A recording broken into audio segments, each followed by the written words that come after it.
face à un groupe fondamentaliste comme le Hamas qui peut agir indépendamment de toutes ces puissances autour, Israël doit rester objectif fixe sur ses intérêts, sur ses propres objectifs à lui.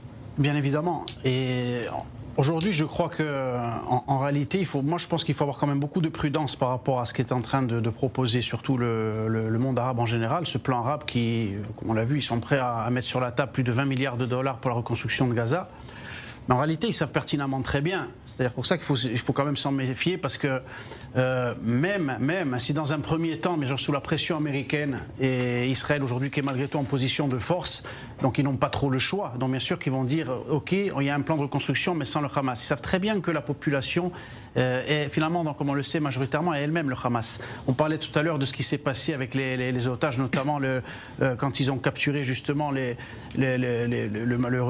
petit bébé Kfir et son frère. On a bien vu que c'était des Gazaouis, ils n'étaient même pas en uniforme.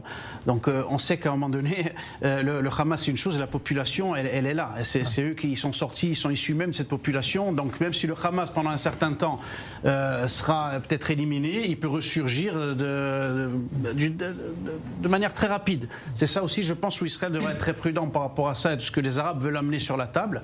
Je crois qu'il faut aujourd'hui être en position de force où on doit imposer. Et c'est là, je pense qu'Israël, d'une certaine manière, doit aussi donner une punition par rapport à ce qui s'est passé. C'est normal. Le Hamas a commis des horreurs, une abomination le 7 octobre.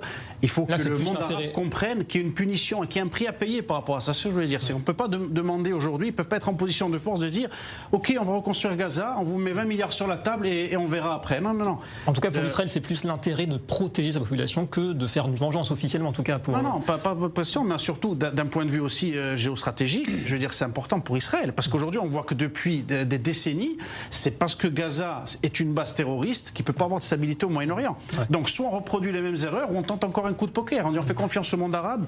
Après, avec se retrouver encore finalement un putsch et encore une organisation terroriste dans 6 mois, dans 1 an ou dans 2 ans.